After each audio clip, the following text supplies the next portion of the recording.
Good morning! Kauban ako si Kisha. Time check kay 6 a.m. Mga to na miss sa simbahan.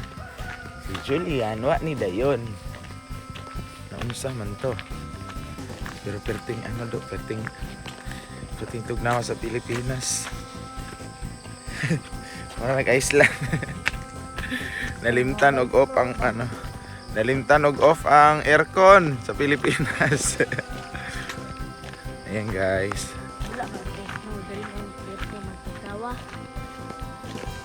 Ayan, meron pang mga pags. Goy, ulan pa man. Ligsik man.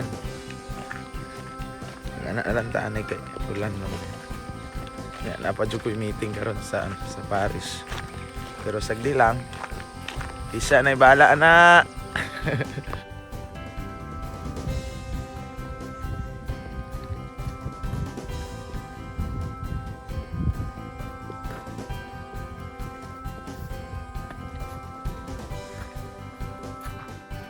Layo pa kami sa church, pero yung unang church namin pwede, malapit na, pero sa church talaga nagpags talaga doon guys. Wala naman ulan man god, mabasa man, so kaya na kailangan ako mag-isip pa niyan. Naligsik motor, wala may nagkuhan motor, kaya may motor dito. Exercise mo po niya. It helps to boost our immunity and sustainability and isa pa, availability. Wala pa ganyan napalong ng suga tungkol sa kuan tugnaw. Wala ganahan mapalong ng suga. Alright. Ayan ako kauban karon. Si Ma'am Kasha. Ang isa kay nag-unawa naman same with matching dogs. Pero bugnaw pa kaayo. Kawayan mo. Naanami sa simento. Dili na po ang dili na road among gibagkas. Pero late na yata may. Alas 6 na lang simba niya. Kaya alas 6 na kapit. Hindi na ipakain ng baktas ng kauban. Jogging ang tamay kay kayat man guni akong kauban god. Kailangan na niya mag-diet. Pupod kailangan ako mag-diet. Nag-Jollibee. Mo gani kailangan na nato mag-diet. Kay para panta mamayat. Say gusto din mo siya.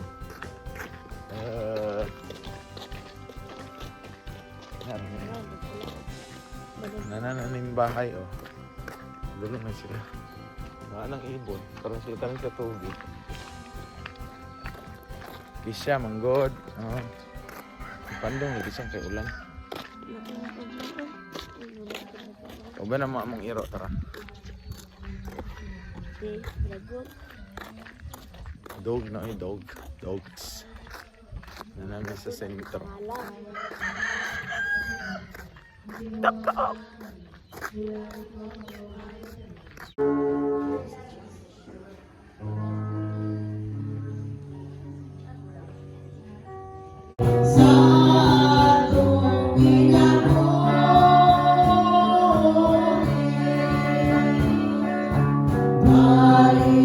Mana?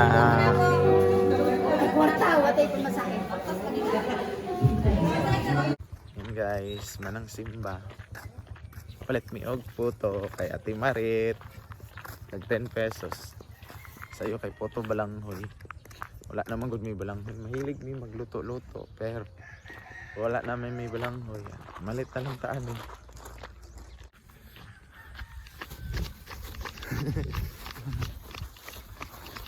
Tugnaw kayo. Kasi hapit alas 8 pero tugnaw. Dali ba? Balak